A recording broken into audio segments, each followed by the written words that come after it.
It's Saturday morning as usual பிரம்மமுகூர்த்த பூஜைக்கு எப்பயும் போல் 4 o'clock எழுந்திரிச்சு வாசல் கூட்டி விட்டு தண்ணி தெளித்து எனக்கு பிடிச்ச கம்பி கோலம் போட்டிருக்கேன். எப்படி இருக்குன்னு மறக்காமல் சொல்லுங்கள்.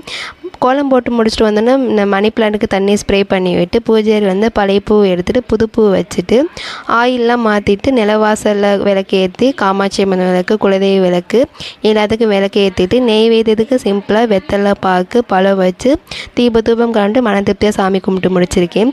பூஜையில் எதுக்கு வெத்தலை வைக்கிறோம்னா ரொம்பவே நல்லது. அதுவும் வெறும் வெத்தலையை சாப்பிடும்போது உடம்புக்கு வந்து நரம்பு மண்டலம் மூளைக்கு நம்ம பாடிக்கு ரொம்பவே நல்லதுன்னு சொல்லுவாங்க. அப்போ வந்து சுண்ணாம்பு கலந்து சாப்பிடுறது சொல்லுவாங்க. சுண்ணாம்பு எப்போ சாப்பிடணும்னா நம்ம நான்வெஜ் சாப்பிடணும் அந்த வாயில் துர்நாற்றம் இருக்காமல் சாப்பிட்றதுக்கு தான் சுண்ணாம்பு கலந்து சாப்பிட்றது. வெத்தலை சாப்பிடும்போது நுனி காம்பு அப்புறம் நரம்பு மண்டலத்தை எடுத்து சாப்பிட ரொம்ப நல்லது சொல்லுவாங்க. பாப்பாவும் ஹாலிடே விட்டுட்டாங்க. அவங்க அம்மாச்சி வீட்டுக்கு போகிற ரொம்பவே ஹாப்பி ஆகிட்டாங்க. அவளை போய் விட போகிறதுக்காக கிளம்பிட்டு நெக்ஸ்ட் வீடியோ பார்க்கலாம்.